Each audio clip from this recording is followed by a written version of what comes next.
Maintenant, sans plus tarder, accueillons notre invité d'honneur. My friends, I'm pleased to welcome to our annual conference screen, the Right Honorable Justin Trudeau. Hello, everyone. Bonjour à tous, mes chers amis. Thank you, Garth, for that introduction and for all of your work as president of the FCM. And thanks as well for listing so impressively all the things we've managed to do together over the past years, but there's lots more we're going to be doing. I know that you're welcoming Joanne van der Hayden to head things up next, as well as, you sure that's not a typo? Mike Savage as the new chair of the Big City Mayors Caucus. Oh, well, okay. Good luck with that. Good luck, Mike. Let me give a big shout out to everyone who has been and will be important parts of this team.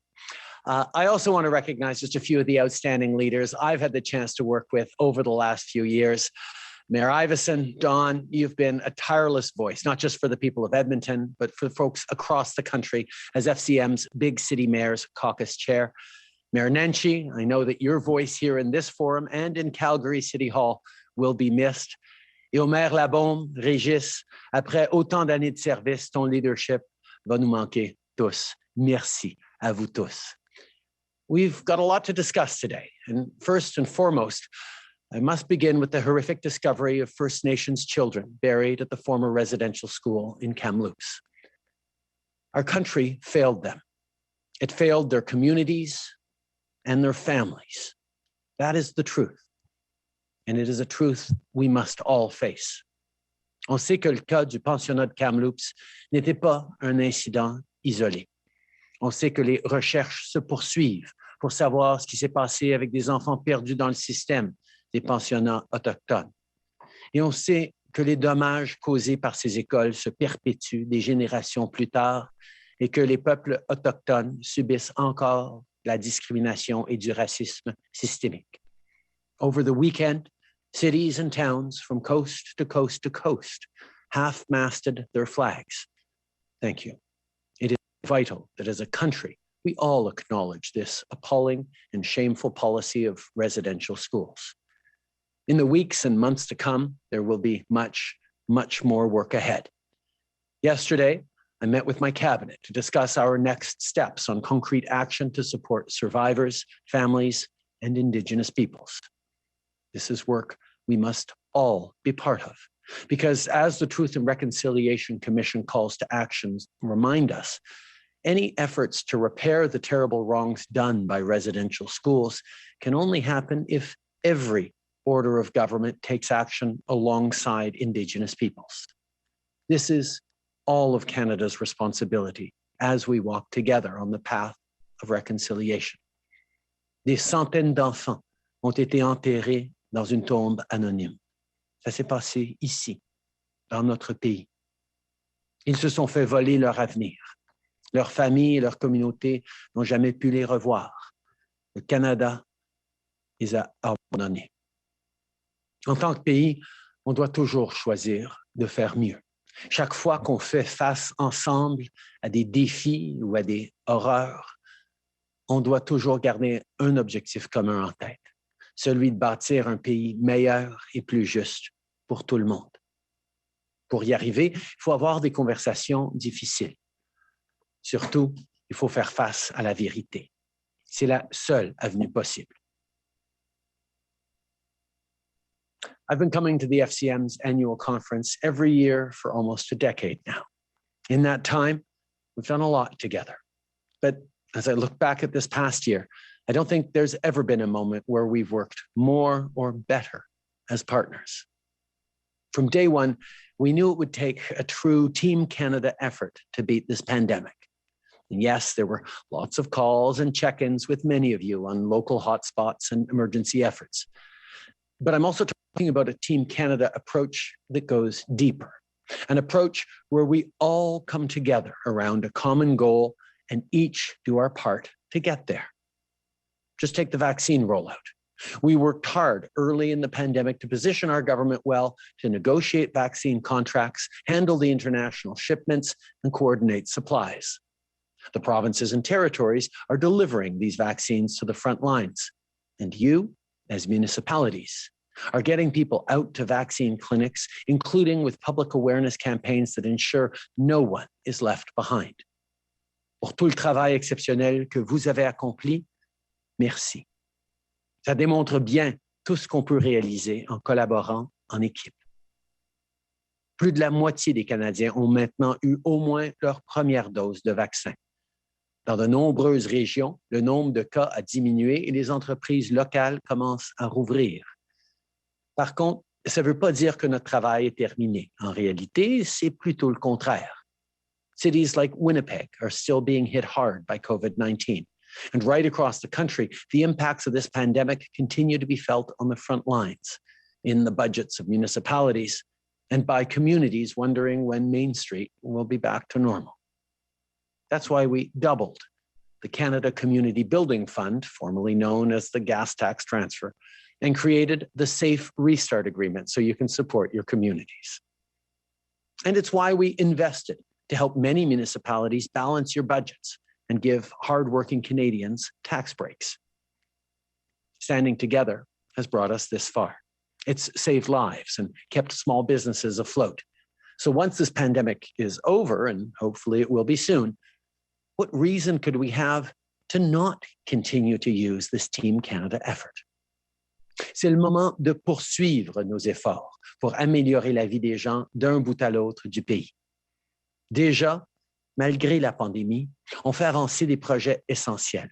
Je pense notamment à l'accès à l'Internet haute vitesse, au traitement des eaux usées ou à ce qu'on fait pour assurer la sécurité des gens. À ce sujet, je sais que la ministre Monsef va vous rencontrer cette semaine pour discuter de la façon dont on lutte contre la haine en ligne pour l'empêcher de se transformer en violence contre les femmes et les filles. Au cours des derniers mois, on a aussi pris des mesures importantes dans le transport collectif pour aider les villes et les municipalités. Au printemps, on a annoncé un financement de plusieurs milliards de dollars pour les infrastructures permanentes de transport collectif, y compris des fonds destinés spécialement aux communautés rurales et au transport en commun dans les régions. Que ce soit en connectant les gens ou en créant des emplois, ces investissements vont apporter du vrai changement. Et je sais qu'on peut et on va en faire encore plus ensemble. Ça m'amène à parler d'un autre enjeu qui est important pour nous tous et pour tous les Canadiens, le logement. In too many places, owning a home is too far out of reach. After all, how's a young family somewhere like Vancouver supposed to put away enough money when regular houses cost upward of $1 million? And in Canada's largest city, it now takes almost 280 months for an average family to save for a down payment. Look, owning a home is a big investment, so it makes sense to rent or stay with family while working towards a down payment. But 23 years to save for a house, that's just not reasonable. Young people aren't facing a housing problem. They're facing a housing crisis. We've got a generation of Canadians who are starting their lives, maybe hoping to start a family, without the same opportunity as their parents or grandparents to get a first home and build equity and their future. Things need to change. And that's what our government is focused on. Now, you know better than anyone that there's no silver bullet for the housing crisis. That's why over the past 5 years, we've come at this from every angle. We created the National Housing Strategy, which has meant more than 1 million people now have an affordable place to live. We launched the new Rapid Housing Initiative, something I know many of you advocated for, to make sure Canadians have a safe place to stay during and beyond this pandemic. At the same time, we've made it easier for young people to get into the housing market with the first-time homebuyer incentive. And just this spring, we announced a tax on vacant or underused homes held by foreign owners. After all, a home is a place to live, not a place to park foreign wealth. Bien sûr, la crise du logement ne concerne pas seulement les personnes qui souhaitent devenir propriétaires. Pour certains, même devenir locataire n'est pas une option. Dans un pays comme le Canada, et durant une année comme celle qu'on a vécue, personne ne devrait dormir dans la rue. Et je sais que vous êtes d'accord avec moi. Le logement est un droit fondamental. On l'a reconnu dans la loi sur la stratégie nationale sur le logement. Et avec des investissements dans la stratégie nationale sur le logement et un soutien accru à des programmes de traitement des dépendances, on est déterminé à mettre fin à l'itinérance chronique au Canada. Et bien sûr, on va le faire en partenariat avec vous. My friends, the bar is high, but it is within reach. Because let's remember what this means for people. For the senior who now has a roof over her head, for the kids with the safe home they deserve, for the parents building a good life. For them and for all Canadians, we must keep pushing forward. The levers needed to take on the housing crisis exist at all orders of government, from zoning and approvals to consumer protection to mortgage rules. We have to take this on together. So I want you to know that, as always, our government is here to be your partner. Through the FCM, you've asked for a more formal, recurring dialogue on housing affordability. Well, here's my commitment to you today. The federal government will be at that table. We're bringing our resources and our tools to the discussion. In fact, just yesterday, Deputy Prime Minister Freeland met with big city mayors to discuss how we make housing more affordable for the middle class. This is just the first of many discussions that she and Minister Hussen will be having with you and with municipal leaders from across the country. Together, as municipalities and the federal government, we can do a lot. Let's remember that a true Team Canada approach needs everyone on side. That's why we will also be reaching out to our provincial and territorial partners on finding solutions to the housing crisis. We all have a part to play in making homes more affordable for Canadians. Au cours de la dernière année, on a vu le genre de résultats qu'on peut obtenir en travaillant ensemble. En continuant sur cette lancée, on va rendre nos communautés plus fortes, plus prospères et plus en santé. Que ce soit pour aider les gens à acheter une maison, assurer la qualité de l'air ou redonner de la vie aux grandes artères commerciales, notre travail se poursuit maintenant et pour l'avenir. Évidemment, comme dans tout partenariat, il va y avoir des moments où on ne sera pas toujours exactement d'accord et des moments où on va voir les choses différemment. C'est normal, c'est sain. Mais ensemble, on va trouver des terrains d'entente et des solutions qui fonctionnent pour chaque ville, chaque municipalité et chaque région. C'est ce qu'on a pu faire sur les dernières années, ce qu'on va continuer de faire. Parce qu'on a tous le même objectif, celui de rebâtir un pays plus fort pour tout le monde. Et ensemble, je sais qu'on va y arriver. Merci, mes chers amis.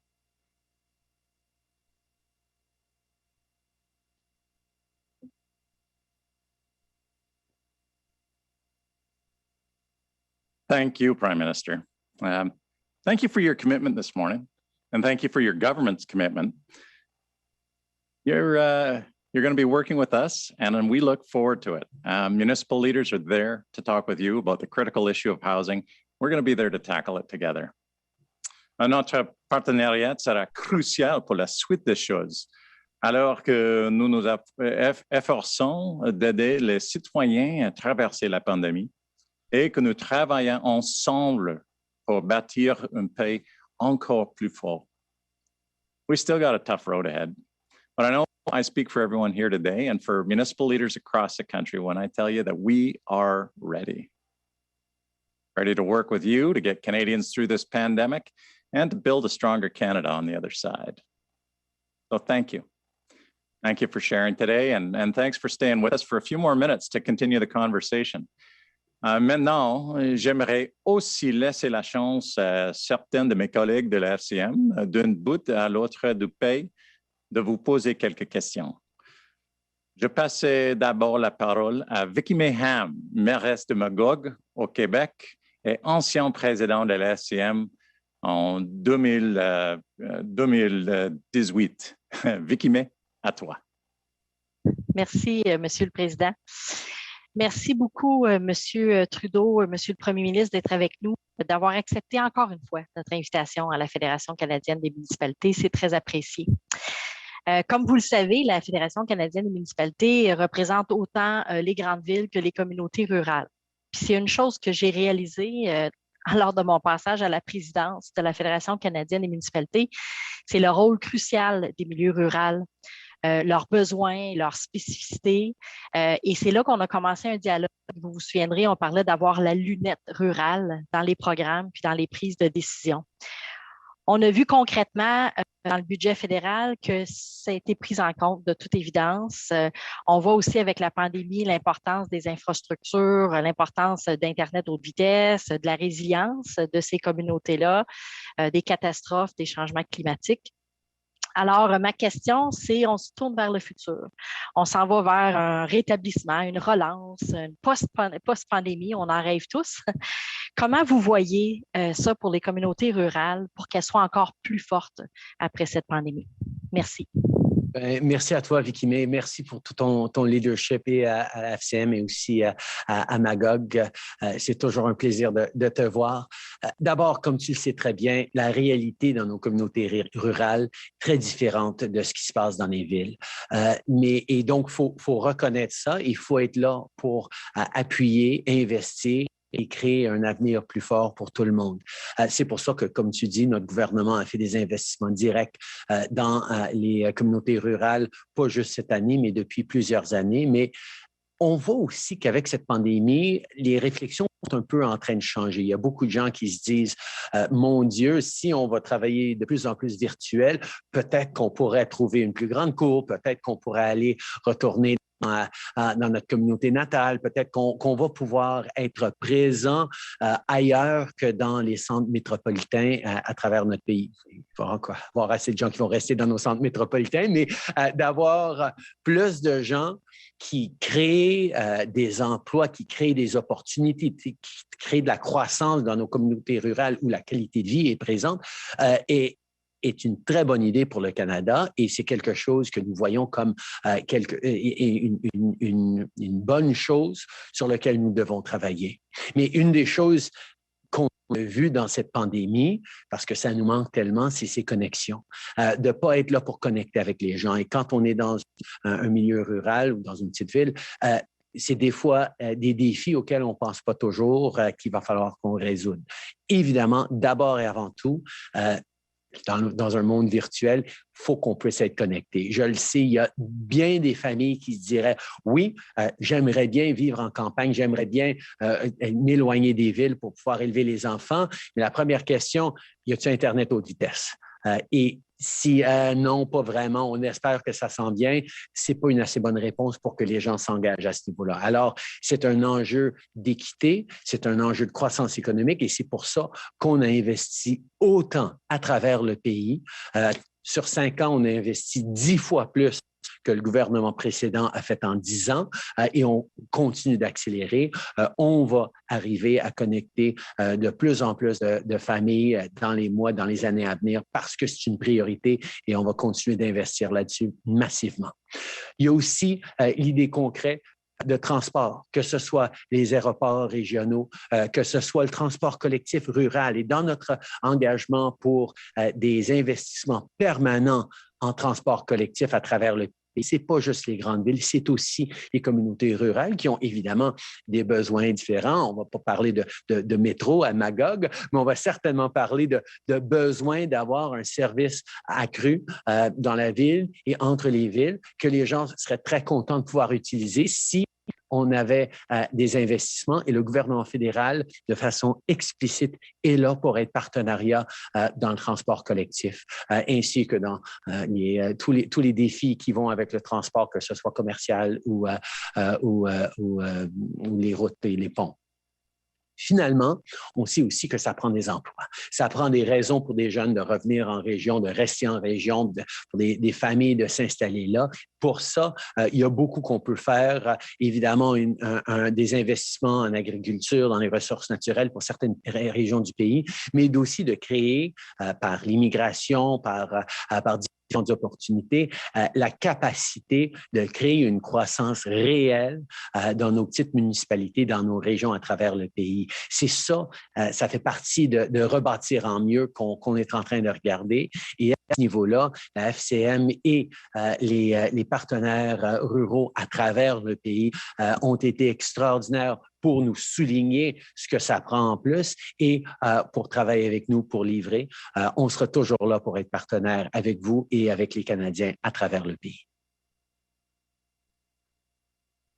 Merci, Vicky May.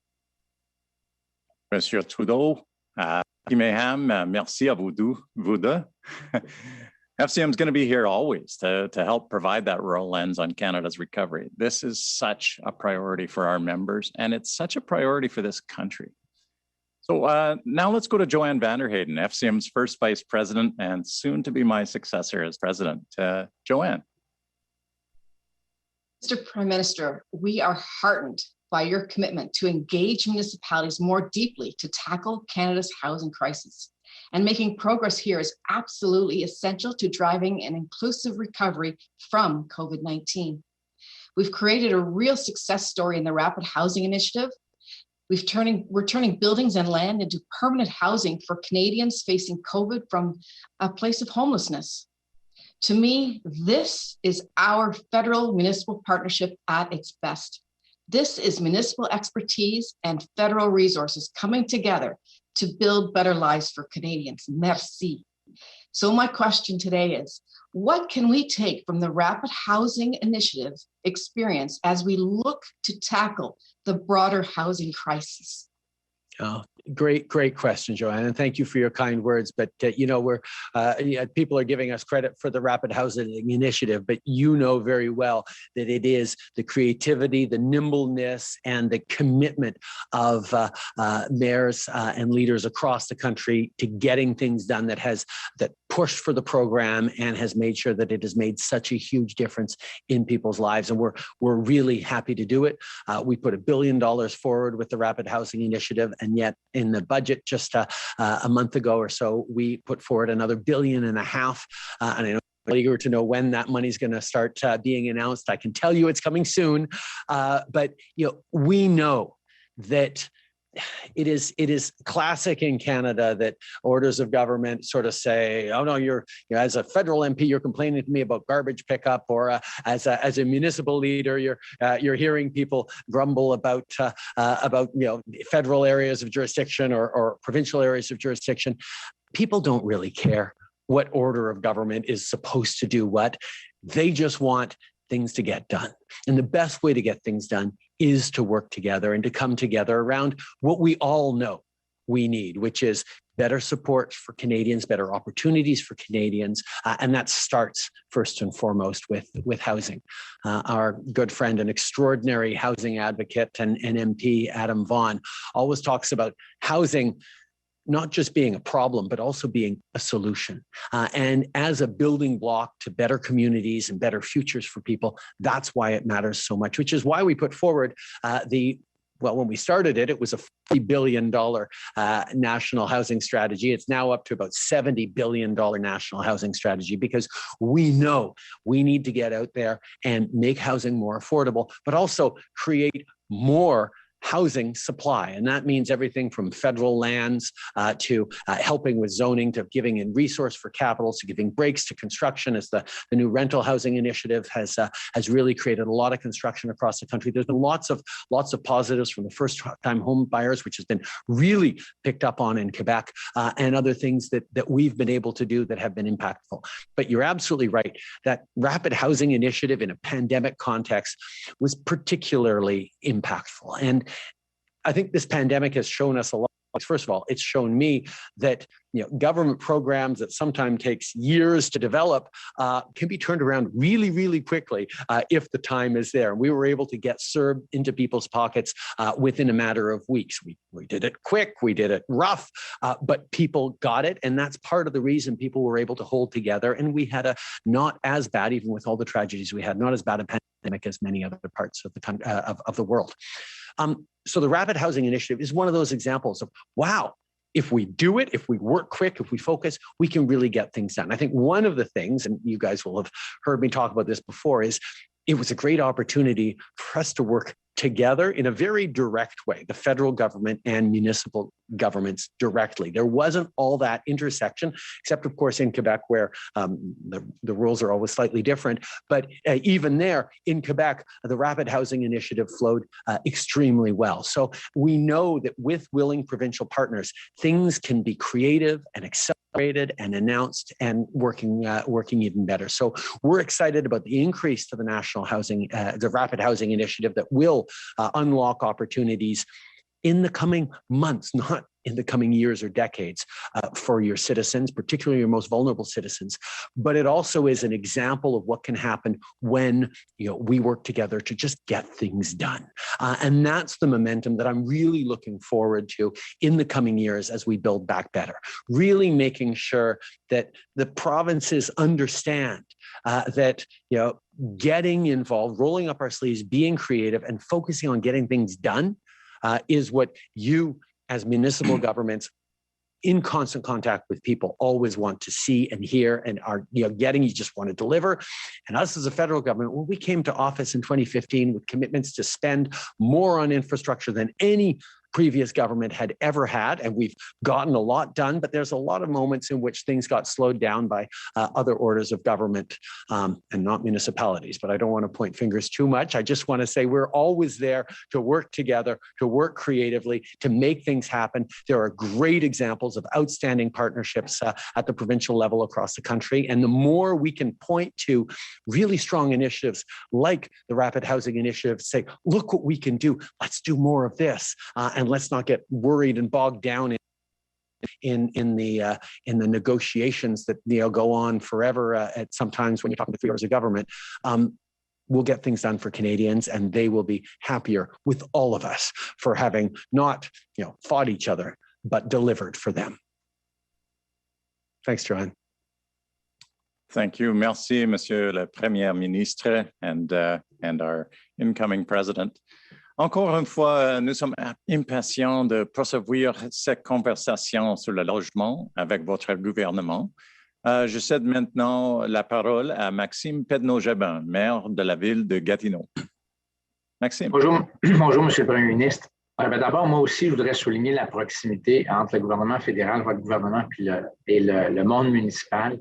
Je pense que ça a été, c'est un modèle à suivre pour l'ensemble des gouvernements. Le rôle des villes de toutes sortes de façons a été, encore une fois, assez crucial dans cette crise-là. La collaboration fédérale municipale a aussi été essentielle pour y faire face, puis j'insiste moi aussi pour dire que ce n'est pas fini.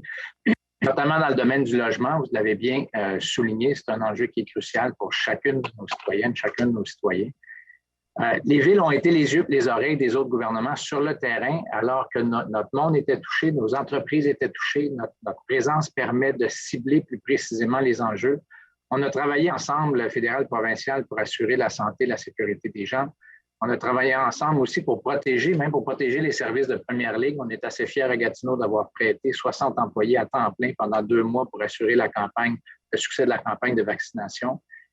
Donc, quand on a travaillé ensemble, on a réussi à faire les choses assez bien. Ma question est un peu délicate, mais elle est importante. Vous l'avez effleuré tantôt.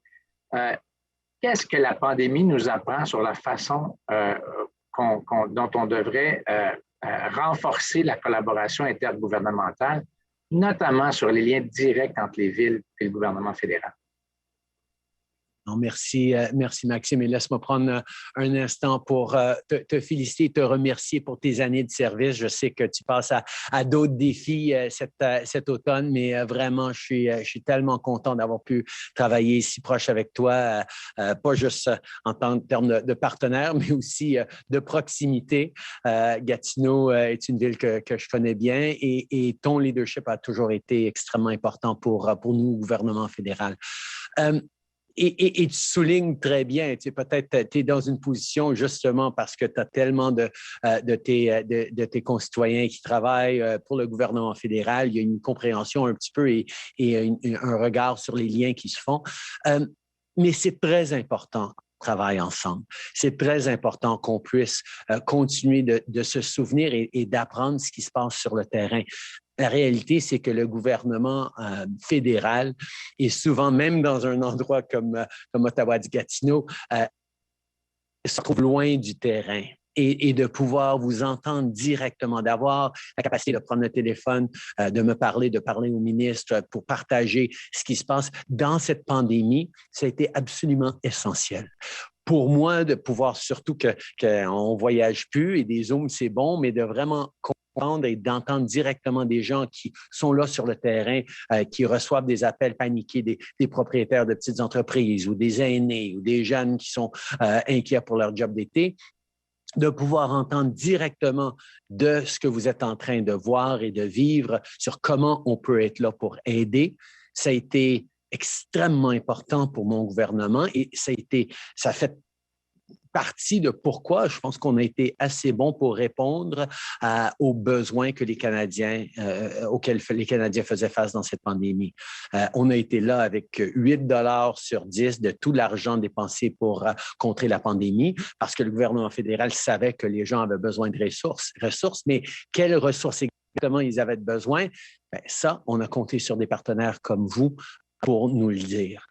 Et je pense que l'autre chose que les gens ont vu dans cette pandémie, c'est que ça ne leur tentait pas que les gens jouent à la politique entre les différents paliers de gouvernement. On voyait, certainement sous l'autre administration américaine, qu'est-ce qui se passe quand un enjeu comme une crise pandémique est politisé et polarisé de façon assez agressive entre différents partis, entre différents paliers de gouvernement. Et on a pu éviter ça au Canada, entre les partis politiques à peu près, mais certainement entre les différents paliers du gouvernement où les Canadiens voulaient juste que tout le monde travaille ensemble. Et pendant la grande majorité de la pandémie, c'est ça qui a fonctionné. Et justement, cette énergie, cet enthousiasme, je pense que ça a livré de meilleurs résultats pour tout le monde. Alors, de prendre cet apprentissage du fait que ça rassure, ça donne confiance et ça plaît aux citoyens de voir leur gouvernement travailler ensemble pour livrer concrètement. C'est ce qu'on veut dans une ère de populisme, de cynisme, de voir qu'on a des institutions capables de répondre à la demande, d'être là pour les gens. C'est hyper important. Et ça fait partie ça a toujours fait partie de mon approche. Vous le savez, ça fait 8-9 ans que je viens à la FCM, que je dis toujours, on va être votre partenaire. On l'a démontré depuis maintenant plus que 6 ans au gouvernement. Mais ça en prend encore plus. Et la tentation, encore une fois qu'on sera passé à travers cette pandémie, ça va être de retourner et de démontrer à tes commettants, que ce soit au municipal, au fédéral ou au provincial, que tu te bats pour eux contre les autres paliers de gouvernement. Bien, je pense que ça ne marche plus. Ce n'est pas ça que les gens veulent voir. Les gens veulent voir leur palier de gouvernement un à côté de l'autre, en train de livrer, comme on a pu livrer pour l'Internet haute vitesse avec le premier ministre Legault, comme on a pu livrer pour les vaccins avec les autres premiers ministres, avec des annonces qu'on peut faire à travers le pays pour démontrer qu'on est là pour les gens. Je pense qu'il y a eu un switch dans la mentalité des gens par rapport à un gouvernement provincial qui se bat contre le fédéral ou bien travaille avec le fédéral. Et à ce niveau-là, les municipalités ne peuvent qu'en sortir gagnants, surtout avec votre leadership collectif qui continue. Alors, merci pour la question. C'est vrai que c'est délicat, mais au fond, les 3 paliers de gouvernement, on dessert les mêmes citoyens. On devrait pouvoir s'entendre.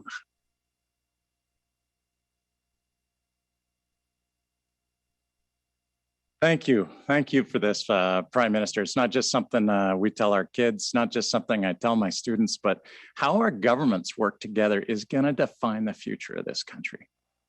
I firmly believe it. FCM is committed to continuing this vital conversation with your government.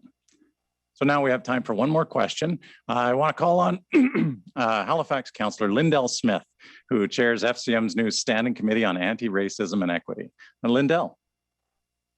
Thank you, Gareth, and thank you, Prime Minister, for being with us today. We know that this year and the pandemic have laid bare to the continued inequities faced by Canadians across the country, FCM has started this work to address this at the municipal level, and I'm pleased, as Garth mentioned, to be the chair of the newly formed Anti-Racism and Equity Committee. We know there's much work to do on the ground. And Prime Minister, I'm wondering if you could talk about how other orders of government can work towards building a more equitable, inclusive, and actively anti-racist communities.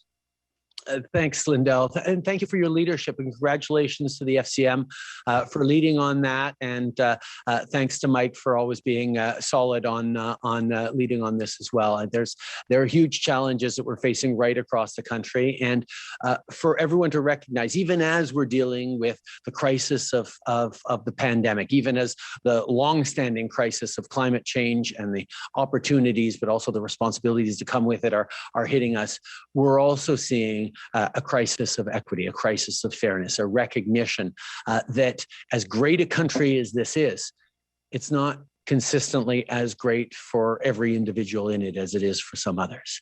And that recognition has been one that a lot of people have struggled with, because we all want to talk about how great our country, and we're all incredibly proud of Canada as an amazing place that the rest of the world is rightly envious of. But it doesn't mean we don't have a lot of work to do. It doesn't mean there aren't Canadians who face discrimination and barriers every single day that, quite frankly, the rest of us don't necessarily see. And that's why what we've seen over the past year in terms of recognition of systemic racism by so many different leaders and so many different orders of government is a really important first step. To understand that the systems we've built up over the past generations and centuries weren't always built with a focus on including everyone. A perfect example, and nobody has much resistance, certainly not today, to recognizing that the way our relationship with Indigenous peoples has evolved over the past centuries has not always been as a fair system. And the tragedy of residential schools just underlines that. And I think there's an awareness and an understanding of that is coming together, but it's harder to get people to realize the systemic barriers that exist for racialized Canadians, for Black Canadians, things like access to capital for businesses, things like the uneven impacts of the justice system on racialized communities, the impacts on health systems and access to good health outcomes. They do vary according to the color of your skin. And that's something that is hard for Canadians to accept, particularly because we've always found it somewhat easy to be a little bit, oh yeah, no, we're Canadian, we're not American. And you see what's happening in the States and you say, oh no, we're mostly inured from that, but we're not. And I think that's part of the collective awareness that has come up, that it's not just that we have to fix the system because it's broken, it's that we have to recognize that the system isn't necessarily broken. It was built to function the way it is right now. It just wasn't built as a way of being properly inclusive and recognize barriers.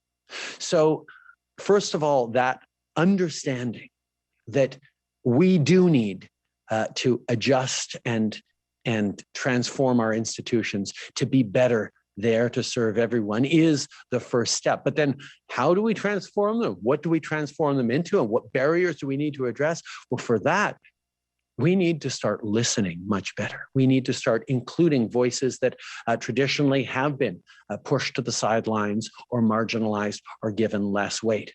And that's why it's so important to fight for gender equality. It's so important to fight for inclusion of racialized Canadians. It's so important to fight for disability community. It's so important to fight for the LGBTQ community. These are the things that we need to make sure we're listening to, not just to try and be morally just and be able to pat ourselves on the back as a country saying, yes, we're doing the right kinds of things because we're including everyone, although that's a good enough reason for me.